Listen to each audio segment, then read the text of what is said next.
नमस्कार, DD news पर आप सभी दर्शकों का स्वागत है। मैं हूं साइमा खान। नजर डाल लेते हैं सबसे पहले हेडलाइंस पर। मोदी सरकार के 12 साल। आज ही के दिन साल 2024 में तीसरी बार प्रधानमंत्री पद की शपथ लेकर नरेंद्र मोदी ने रचा था भारतीय राजनीति में नया इतिहास।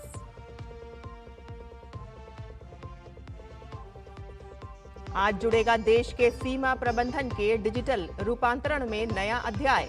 केंद्रीय गृह एवं सहकारिता मंत्री अमित शाह करेंगे लैंड पोर्ट मैनेजमेंट सिस्टम का शुभारंभ।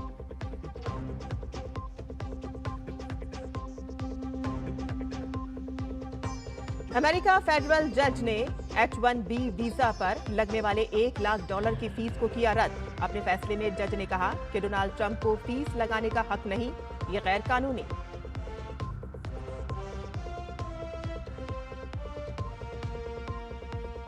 ईरान और इजराइल की एक दूसरे पर हमले रोकने की घोषणा। ट्रंप की अपील के बाद दोनों पक्षों ने लिया फैसला। तेहरान के इमाम खुमैनी एयरपोर्ट से उड़ानें फिर से शुरू।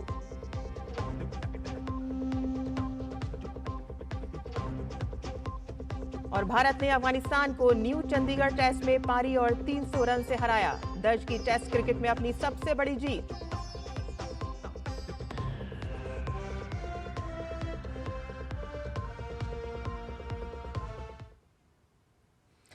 आज ही के दिन साल 2024 में तीसरी बार प्रधानमंत्री पद की शपथ लेकर नरेंद्र मोदी ने भारतीय राजनीति में नया इतिहास रच दिया था। लगातार तीसरी बार जनता के भरोसे ने न सिर्फ एनडीए को सत्ता सौंपी, बल्कि पीएम मोदी की अगुवाई में विकसित भारत के संकल्प को नई रफ्तार भी दी। मोदी सरकार के 12 साल पूरे होने पर पीछे मुड़कर अगर देखें तो उपलब्धियों की एक लंबी सूची है, जिन्होंने देश की विकास यात्रा को नई दिशा दी है। मैं नरेंद्र दामोदर दास मोदी ईश्वर की शपथ लेता हूं। राष्ट्र प्रथम के मंत्र के साथ मोदी सरकार का तीसरा कार्यकाल तेज फैसलों और तेज विकास की पहचान बन चुका है। देश के 26 शहरों तक मेट्रो नेटवर्क पहुंच चुका है। नई रेल लाइनों, एक्सप्रेसवे, हाईवे और बड़े पुलों के जरिए कनेक्टिविटी का विस्तार लगातार हो रहा है। जम्मू का चिनाब ब्रिज हो या फिर रामेश्वरम का पंबन ब्रिज, विश्व स्तरीय आधारभूत संरचना नए भारत की तस्वीर पेश करती है। सुरक्षा के मोर्चे पर सरकार का फोकस साफ नजर आता है। नक्सलवाद के खिलाफ निर्णायक कार्रवाई ने देश को नक्सल मुक्त बना दिया है। ऑपरेशन सिंदूर ने दुनिया को यह संदेश दिया कि नया भारत आतंक के खिलाफ सिर्फ प्रतिक्रिया नहीं देता, बल्कि जरूरत पड़ने पर निर्णायक जवाब भी देता है। मोदी सरकार की 12 वर्षों की यात्रा सामाजिक और आर्थिक बदलाव की उल्लेखनीय सफल कहानी है। 25 करोड़ से अधिक लोग गरीबी रेखा से बाहर आए हैं, जबकि 81 करोड़ लोगों को हर महीने मुफ्त अनाज उपलब्ध कराया जा रहा है। प्रधानमंत्री आवास योजना के तहत 4 करोड़ से ज्यादा परिवारों को पक्का मकान मिला है और जनधन योजना के जरिए 58 करोड़ से अधिक बैंक खाते खोले गए हैं। स्वच्छता और बुनियादी सुविधाओं के विस्तार में भी व्यापक बदलाव आया है। 12 करोड़ से अधिक शौचालय बने, 16 करोड़ घरों तक नल से जल पहुंचा और उज्ज्वला योजना के तहत 11 करोड़ से ज्यादा एलपीजी कनेक्शन दिए गए। आर्थिक सशक्तिकरण पर भी सरकार का जोर है। 57 करोड़ से अधिक लोगों को बिना गारंटी ऋण मिला है। पीएम स्वनिधि योजना के तहत 74 लाख रेहड़ी पटरी विक्रेताओं को मदद पहुंची है, जबकि अनुसूचित जाति और जनजाति के उद्यमियों को 15,000 करोड़ रुपए से अधिक का ऋण दिया गया है। कृषि क्षेत्र में पीएम किसान सम्मान निधि के जरिए किसानों के खातों में 4.3 लाख करोड़ रुपए से अधिक की राशि पहुंचाई गई है। सामाजिक सुरक्षा कवरेज 3 गुना हुआ है। रक्षा निर्यात रिकॉर्ड 38,400 करोड़ रुपए से ऊपर पहुंच चुका है। मध्यम वर्ग को राहत देते हुए आयकर छूट की सीमा बढ़ाकर 12,75,000 रुपए सालाना कर दी गई है। स्वास्थ्य क्षेत्र में आयुष्मान भारत दुनिया की सबसे बड़ी स्वास्थ्य सुरक्षा योजनाओं में शामिल है। इसके तहत 60 करोड़ लोगों को सालाना 5 लाख रुपए तक का मुफ्त स्वास्थ्य बीमा मिल रहा है और 70 वर्ष से अधिक आयु के सभी वरिष्ठ नागरिकों को भी इसके दायरे में लाया गया है। एक तरफ एनडीए रखो, दूसरी तरफ भारत के लोगों के सपने और संकल्पों को रखो, तो मैं कहूंगा NDA, new India, develop India, aspirational India. और इसी सपने और संकल्पों को पूरा करना ये हम सबका संकल्प भी है, कमिटमेंट भी है और हमारे पास रोड मैप भी है। विकास भी और विरासत भी, इस मंत्र के साथ मोदी सरकार अब 2047 तक विकसित भारत के लक्ष्य को पूरा करने के लिए अपने तीसरे कार्यकाल में 3 गुनी रफ्तार से कदम उठा रही है। कल्याण, विकास, सुरक्षा और आत्मनिर्भरता के 4 पहियों की ये विकास यात्रा आने वाले वर्षों में और गति पकड़ेगी। शैलेंद्र मिश्र के साथ ब्यूरो रिपोर्ट, डीडी न्यूज। तो तमाम उपलब्धियों के 12 साल और इसी पर हमारे साथ हमारे संवाददाता जुड़ गए हैं जो आपको और ज्यादा जानकारी देंगे। दिल्ली से हमारे संवाददाता शैलेंद्र मिश्र जुड़ गए हैं और हैदराबाद से हमारी संवाददाता सुरेखा जुड़ गई हैं। 12 साल देख सकते हैं कि पार्टी जिसको विश्वास, विकास, विश्वास और जन कल्याण के तौर पर मना रही है। साफ कह सकते हैं कि इन 12 सालों में ये जो 12 साल का सफर है, ये इतना लंबा सफर है। उपलब्धियों की भी बात करें तो एक तरह से एक न्यू इंडिया और जन सेवा और राष्ट्र प्रथम की भावना के साथ इस साल को हम देख सकते हैं। ये कह सकते हैं कि शैलेंद्र, पहले हम आपसे पूछना चाहेंगे कि आप भारतीय राजनीति में एक पार्टी के इतने लंबे कार्यकाल को किस तरह से देखते हैं? देखिए, देश में अगर आप देखें, लगातार तीसरी बार जब सरकार बनाई थी प्रधानमंत्री नरेंद्र मोदी की अगुवाई में एनडीए ने, आज ही के दिन शपथ ग्रहण समारोह हुआ था 2024 में, तब ये बहुत स्पष्ट हो गया था कि एनडीए उस एजेंडे के साथ आगे बढ़ना चाह रही है जो प्रधानमंत्री नरेंद्र मोदी ने पहली बार शपथ लेकर जिस बात को रेखांकित किया था कि गांव, गरीब, किसान के कल्याण के लिए सरकार समर्पित रहेगी। और आज आप देखें कि कालखंड के लिहाज से देखें तो 12 साल कोई बहुत ज़्यादा नहीं होते, लेकिन इस सरकार ने दिखाया है कि कैसे किसी लक्ष्य को तय समय पर या तय समय से पहले हासिल किया जाता है, कैसे दशकों और शताब्दियों से जो मुद्दे लंबित थे उनका हल निकाला जाता है। अनुच्छेद 370 हम जानते हैं कि बीजेपी के मुख्य एजेंडे में शामिल रहा। बीजेपी ने अपने संकल्प पत्र में बार बार इस बात को कहा और मोदी सरकार ने अनुच्छेद 370 हटाया। और आज हम देख रहे हैं कि जम्मू कश्मीर में तमाम वो केंद्रीय योजनाएं लागू हुई हैं जो दशकों तक इंतजार कर रही थी। आप देखें कि दुनिया की सबसे बड़ी स्वास्थ्य बीमा योजना आयुष्मान योजना आज भारत में लागू है और 70 साल से ऊपर के सारे बुजुर्ग उसमें शामिल कर लिए गए हैं, जो कि मोदी सरकार का वादा था। और जैसे ही आप देखें तीसरे टर्म में सरकार बनी, ये सबसे प्रमुख फैसलों में से एक था जिस पर सरकार आगे बढ़ी। इसके साथ ही साथ सबसे बड़ी बात यह है कि पूरी कार्य संस्कृति में आप बदलाव देखते हैं।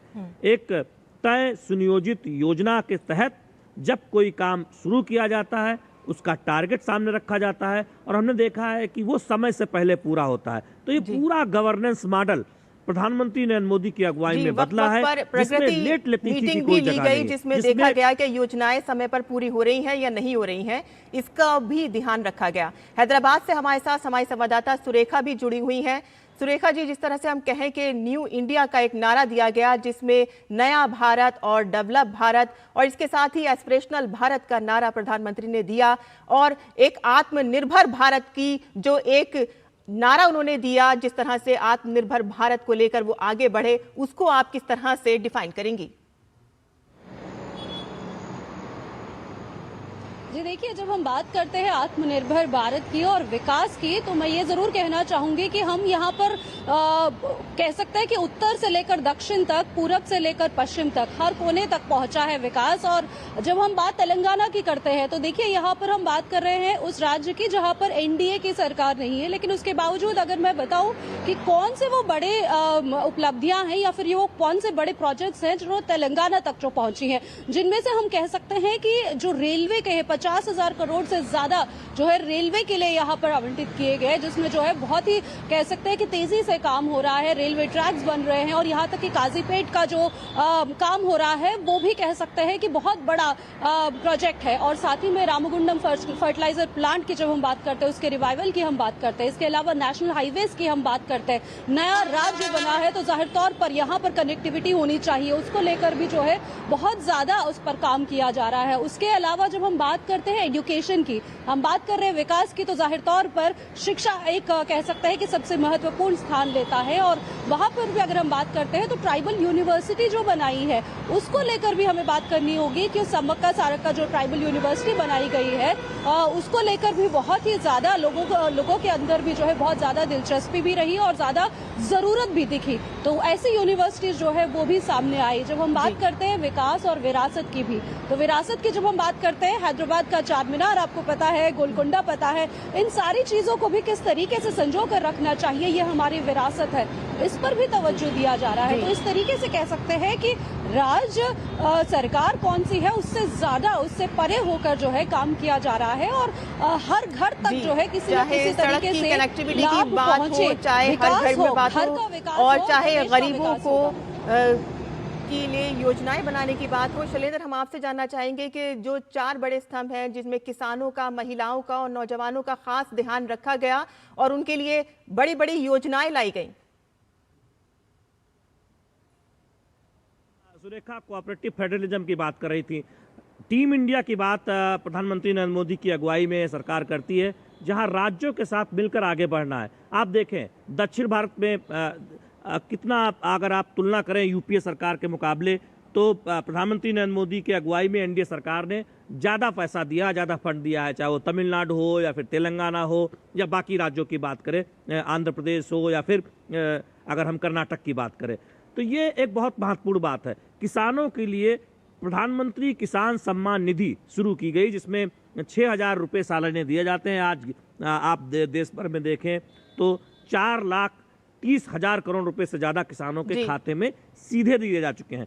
दूसरी बात यह है कि आप अंतर्राष्ट्रीय स्तर पर देखें, जो फर्टिलाइजर की कीमतें हैं वो बहुत बढ़ चुकी हैं बीते एक दशक में, लेकिन मोदी सरकार ने सुनिश्चित किया है कि उसी कीमत में, किसी कीमत में, बिना किसी बदलाव के फर्टिलाइजर किसानों को मिलता रहे। तो किसानों को राहत देना और एमएसपी बड़े फैसले लिए गए। शैलेंद्र, बहुत बहुत धन्यवाद इस तमाम जानकारी के लिए। आगे बढ़ते हैं, जहां मोदी सरकार के 12 साल पूरे होने पर केंद्रीय मंत्री अश्वनी वैष्णव ने डीडी न्यूज के साथ पॉडकास्ट भारत रीलोडेड में तमाम मुद्दों पर बात की है। उन्होंने प्रधानमंत्री मोदी के नेतृत्व की सराहना करते हुए कहा है कि पिछले 12 वर्षों में पीएम मोदी ने देश की अर्थव्यवस्था को मजबूती प्रदान की है। अश्वनी वैष्णव ने कहा कि प्रधानमंत्री मोदी के दूरदर्शी फैसलों, व्यापक सुधारों और विकास उन्मुख नीतियों के बल पर भारत आज दुनिया की प्रमुख अर्थव्यवस्थाओं में अपनी मजबूत पहचान बना चुका है। इन 12 वर्षों में माननीय प्रधानमंत्री श्री नरेंद्र मोदी जी ने देश की अर्थव्यवस्था को बहुत ही एक मैच्योर तरीके से हैंडल किया है। 2014 में हमारा पूरा फाइनेंशियल सेक्टर, बैंकिंग सेक्टर ऐसी अजब परिस्थिति में था कि सारी दुनिया में चिंता थी कि भारत जैसी बड़ी अर्थव्यवस्था फ्रेजाइल 5 में गिनी जाने लगी थी। बैंक्स के एनपीएस बहुत हाई थे, बैंकों की बैलेंस शीट्स एकदम प्रैक्टिकली फिनिश होने के कगार पे थी। कौन सा बैंक कब इम्प्लोड हो जाएगा, ऐसी परिस्थितियाँ थी। आते ही माननीय प्रधानमंत्री जी ने पहले बैंक्स को बहुत सिस्टमेटिक वे में उनके एनपीएस कम करने का प्रोसेस चालू किया। कम से कम करीब 2,50,000 करोड़ के आसपास रिकैपिटलाइज किया बैंक्स की बैलेंस शीट्स को। बैंक्स को प्रॉपर एक हेल्दी कंडीशन में लेके आए, जो आज आप उसका रिजल्ट देख रहे हैं। पब्लिक सेक्टर बैंक्स का प्रॉफिट हाईएस्ट लेवल पे है, एनपीएस लोएस्ट लेवल पे है। और साथ ही साथ अश्वनी वैष्णव ने कहा कि प्रधानमंत्री मोदी के नेतृत्व में भारत अब भविष्य की तकनीकों का निर्माता बनने की दिशा में तेजी से आगे बढ़ा है और इसी विजन को साकार करने के लिए सरकार ने सेमीकंडक्टर जैसे अत्याधुनिक उद्योग के विकास के लिए ऐसा अनुकूल इकोसिस्टम तैयार किया है जिसने भारत को वैश्विक सेमीकंडक्टर मानचित्र पर मजबूत पहचान दिलाई है। प्रधानमंत्री श्री मोदी जी ने जब सेमीकंडक्टर इंडस्ट्री के बारे में प्रेजेंटेशंस लेने चालू किए थे, उनका बहुत स्पष्ट था कि हमें इकोसिस्टम पूरा बनाना है। और पीएम प्रधानमंत्री जी का ये भी बहुत स्पष्ट था कि हमें 20 साल का सोचना है, हमें शॉर्ट ड्यूरेशन के लिए नहीं सोचना है। तीसरा उन्होंने कहा था कि बहुत ध्यान रखना कि इसमें टैलेंट डेवलपमेंट पे पूरा फोकस रहे। ये 3 चीज़ें उन्होंने मूल रूप से हमको गाइडेंस दी थी। इसीलिए जब सेमीकंडक्टर मिशन जब चालू किया, इकोसिस्टम पे फोकस दिया, केमिकल्स, गैसेस, इक्विपमेंट, ये सब के सब इसमें इंडस्ट्री के जितने इकोसिस्टम प्लेयर्स हैं वो ध्यान से आए। सेकंड, टैलेंट पे बहुत फोकस किया। टैलेंट में 300 321 यूनिवर्सिटीज़ हैं, 324 यूनिवर्सिटीज़ हैं, जहाँ पर मोस्ट मॉडर्न डिज़ाइन टूल्स में, सेमीकंडक्टर के डिज़ाइन टूल्स में स्टूडेंट्स को ट्रेनिंग दी जाती है। और यहाँ रुकते हैं एक छोटे से ब्रेक के लिए, हम जल्द हाजिर होंगे। आप देखते रहिए डीडी न्यूज़।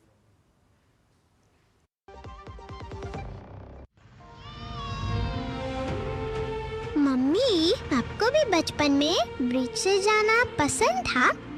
मैं जब छोटी थी तब इतना कनेक्टिविटी ही नहीं थी। ये तो अब हुआ है। अब नई राहें बनी हैं, नई उड़ान मिली है, नई स्पीड मिली है, बॉर्डर तक को कनेक्टिविटी मिली है। अष्टलक्ष्मी को सम्मान मिला है और आगे भी मिलता रहेगा। 12 साल विश्वास के, विकास के, जन कल्याण के। सर, आप बहुत लकी हैं कि आपके बेटे ने हेल्थ इंश्योरेंस और बाकी सारी फॉर्मेलिटीज टाइम से पूरी कर दी है। मेरा बेटा? तो फिर आप? पॉलिसी बाजार। क्लेम के टाइम पे हमेशा आपकी हेल्प को तैयार। पॉलिसी बाजार, 1 करोड़ का हेल्थ इंश्योरेंस सिर्फ 550 रुपए महीने से शुरू। और ब्रेक के बाद आपका फिर से स्वागत है। केंद्रीय गृह एवं सहकारिता मंत्री अमित शाह आज नई दिल्ली में land port management system LPMS का शुभारंभ करेंगे और ये पहल स्मार्ट बॉर्डर मैनेजमेंट के प्रति सरकार की दृढ़ प्रतिबद्धता को रेखांकित करती है, जिसका उद्देश्य अत्याधुनिक तकनीकी समाधानों के माध्यम से सीमा पार व्यापार और यात्रियों की आवाजाही को अधिक कुशल, पारदर्शी और सुरक्षित बनाना है। और इस अवसर पर गृह मंत्री डॉकी और श्रीमंतपुर भूमि बंदरगाहों पर नवनिर्मित हितधारक आवास सुविधाओं का भी उद्घाटन करेंगे, जिससे सीमा सुरक्षा कर्मियों और अन्य महत्वपूर्ण हितधारकों के लिए बुनियादी ढांचागत सहयोग और अधिक सुदृढ़ होगा। और LPMS का शुभारंभ भारत की आधुनिक और तकनीकी सक्षम स्मार्ट बॉर्डर मैनेजमेंट प्रणाली की दिशा में एक ऐतिहासिक कदम होगा। प्रधानमंत्री सुरक्षित मातृत्व अभियान के 10 वर्ष पूरा होने के उपलक्ष्य में स्वास्थ्य और परिवार कल्याण मंत्रालय आज से PMSMA के 10 वर्ष 1 दशक की देखभाल समारोह राष्ट्रव्यापी स्तर पर आरंभ करेगा।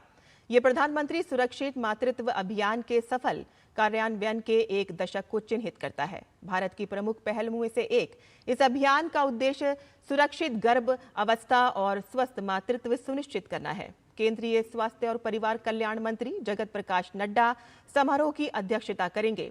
आयोजन के अंतर्गत गर्भवती महिलाओं और उनके परिवारों को PMSMA के तहत उपलब्ध 9 सुनिश्चित निशुल्क सेवाओं के लाभ के लिए प्रोत्साहित करने और समय पर गुणवत्तापूर्ण प्रसव पूर्व देखभाल के महत्व को बढ़ावा देने के लिए राज्यों, केंद्र शासित प्रदेशों में जागरूकता अभियान तथा किसी संगठन, संस्थान या समुदाय द्वारा लोगों तक सीधे पहुंचने के सुनियोजित प्रयास संबंधी आउटरीच गतिविधियां आयोजित की जाएंगी।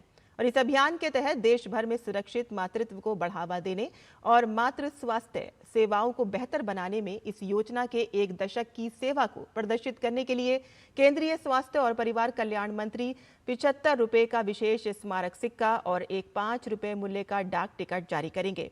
और इस योजना के अंतर्गत गर्भवती महिलाओं को हर महीने 9 तारीख को निःशुल्क, व्यापक और गुणवत्तापूर्ण प्रसव पूर्व देखभाल एंटीनेटल केयर सेवाएं प्रदान की जाती हैं। और इससे पिछले 1 दशक में मातृ एवं नवजात शिशु स्वास्थ्य देखभाल की दिशा में सुखद बदलाव आया है। प्रधानमंत्री सुरक्षित मातृत्व अभियान की उत्कृष्टता के 1 दशक यानी कि 2016 से लेकर 2026 भारत सरकार की प्रजनन, मातृ, नवजात, बाल और किशोर स्वास्थ्य नीति के तहत निरंतर देखभाल दृष्टिकोण का महत्व स्तंभ है, जो प्रसव पूर्व देखभाल की गुणवत्तापूर्ण व्यापकता, निदान और परामर्श सेवाओं में बदलाव को समर्पित है।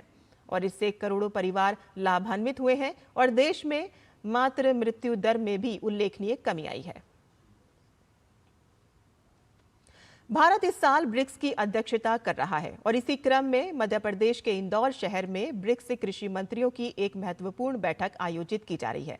इंदौर आज से 13 जून तक ब्रिक्स की मेजबानी करेगा, जहां दुनिया की प्रमुख उभरती अर्थव्यवस्थाओं के कृषि मंत्री और प्रतिनिधि वैश्विक खाद्य सुरक्षा, जलवायु परिवर्तन और किसानों के भविष्य जैसे अहम मुद्दों पर मंथन करेंगे। आज से 11 जून तक जहां ब्रिक्स समूह के सदस्य देशों के अधिकारी मंथन करेंगे, तो वहीं ब्रिक्स कृषि मंत्रियों की बैठक इंदौर में ही 12 और 13 जून को होगी। खाद्य सुरक्षा और पोषण के साथ साथ किसानों की आय, रोजगार, आजीविका तथा सतत कृषि विकास जैसे अनेक महत्वपूर्ण मुद्दों पर भी व्यापक चर्चा की जाएगी। राजधानी दिल्ली स्थित रामकृष्ण मिशन आश्रम अपने शताब्दी वर्ष की ओर अग्रसर है और इसी ऐतिहासिक अवसर को लेकर आश्रम में वर्ष भर विभिन्न आध्यात्मिक और सांस्कृतिक और सामाजिक कार्यक्रम आयोजित किए जाने की योजना बनाई गई है। हमारे सहयोगी अमरेंद्र गुप्ता के साथ विशेष बातचीत में रामकृष्ण मिशन दिल्ली के प्रमुख स्वामी सर्वलोकानंद ने बताया कि रामकृष्ण मिशन आश्रम आध्यात्मिक शिक्षा और भारतीय संस्कृति के प्रचार प्रसार तक ही सीमित नहीं है, बल्कि शिक्षा, स्वास्थ्य सेवा और मानव कल्याण के क्षेत्र में भी आश्रम महत्वपूर्ण योगदान दे रहा है। स्वामी सर्वलोकानंद के मुताबिक शताब्दी वर्ष के अवसर पर देश भर के विशेष कार्यक्रमों, संगोष्ठियां, युवा संवाद और सेवा गतिविधियों का आयोजन किया जाएगा। दिल्ली का रामकृष्ण मिशन अपनी शताब्दी वर्ष की ओर आगे बढ़ रहा है। इस 100 वर्षों के सफर में स्वामी विवेकानंद जी के संदेश को लेकर मिशन लगातार आगे कार्य कर रहा है। आध्यात्म के साथ शिक्षा, स्वास्थ्य को लेकर भी मिशन ने अभूतपूर्व कार्य किए हैं। कितनी बड़ी उपलब्धिता रही है और लगातार समाज में इस सेंटर ने किस तरह से काम किया है? आध्यात्म का प्रचार प्रसार करती आ रही है ये संस्था, ये सेंटर, केंद्र। उसके आध्यात्म के साथ साथ शिक्षा और स्वास्थ्य के क्षेत्र में भी बहुत काम करती आ रही है। स्वामी जी को यही कहना था, विवेकानंद जी का, कि भारत को अगर विकसित होना है, विकसित करना है, तो आध्यात्म को हर काम पर जोड़ना पड़ेगा। स्वामी विवेकानंद यही चाहते थे कि भारत विकसित हो, भारत आगे बढ़े। वो कौन से ऐसे पहलू हैं जो युवाओं के लिए बहुत जरूरी है चरित्र निर्माण में? किसी भी देश में कोई भी क्रांति, रेवोल्यूशन जिसको कहते हैं, शिक्षा के क्षेत्र में हो, राजनीति के क्षेत्र में हो, स्वास्थ्य की सब क्रांति अगर हम देखते हैं तो इतिहास में हम पाएंगे कि क्रांति के पीछे युवा ही बढ़ के आए। योगा दिवस को लेकर आज पूरे विश्व में भारत की एक अलग अलग जगह हुई है। कैसे देखते हैं भारत के इस योगा को और विश्व कैसे इसको एक्सेप्टेंस करता है? योगस्य चित्त वृत्ति निरोध, योग के माध्यम से हमारी जो चित्त का, मन का जो वृत्ति है वो बिल्कुल शांत हो जाएगा, मन भी शांत हो जाएगा, मन की जो चंचलता दूर हो जाएगी। इसी योग के माध्यम से यही हमें प्राप्त करना है। किस तरह की तैयारियां हैं आगे आने वाले समय में जब इस शताब्दी वर्ष का कार्यक्रम होगा? 100 साल से ये सनातन धर्म का प्रचार प्रसार करना है। आध्यात्म आज के दिन में बहुत ही आवश्यक है। आध्यात्म का प्रचार और प्रसार रामकृष्ण मिशन नई दिल्ली करती आ रही है। खुशी की बात यह है कि ये संस्था, ये सेंटर, केंद्र रामकृष्ण मिशन के दिल्ली में अवस्थित है, उसका शताब्दी समारोह हम मनाने जा रहे हैं। स्वामी विवेकानंद जी चाहते थे देश की सेवा करो और देश को आगे ले जाओ। देश दुनिया में रामकृष्ण आश्रम ने अपनी एक अलग पहचान भी बनाई है और आने वाले समय में शताब्दी वर्ष में भी कई सारे कार्यक्रमों की रूपरेखा यहाँ पर तैयार है। कैमरामैन सुनील जैना के साथ अमरेंद्र गुप्ता, डीडी न्यूज, दिल्ली। और अमेरिका के राष्ट्रपति डोनाल्ड ट्रंप को H-1B वीजा फीस मामले में बड़ा झटका लगा है। अमेरिकी संघीय अदालत ने ट्रंप प्रशासन द्वारा H-1B वीजा पर $1 लाख की फीस लगाने के फैसले को रद्द कर दिया है। बोस्टन की जिला अदालत के जज ने यह फैसला सुनाया। अदालत ने अपने फैसले में कहा कि संघीय सरकार के पास इस प्रकार का शुल्क लगाने का स्पष्ट कानूनी अधिकार नहीं था और इसलिए यह निर्णय कानून की सीमाओं से बाहर माना जाएगा। ट्रंप के इस फैसले के विरोध में डेमोक्रेटिक राज्यों ने अदालत में याचिका दायर की थी। उन राज्यों का तर्क था कि यह शुल्क संघीय सरकार की शक्ति का दुरुपयोग है। ईरान और इजराइल ने एक दूसरे पर हमले रोकने की घोषणा की है। यह फैसला अमेरिकी राष्ट्रपति डोनाल्ड ट्रंप की तत्काल युद्ध विराम की अपील के बाद लिया गया। हालांकि दोनों ही देशों ने चेतावनी दी है कि किसी भी नए हमले का कड़ा जवाब दिया जाएगा।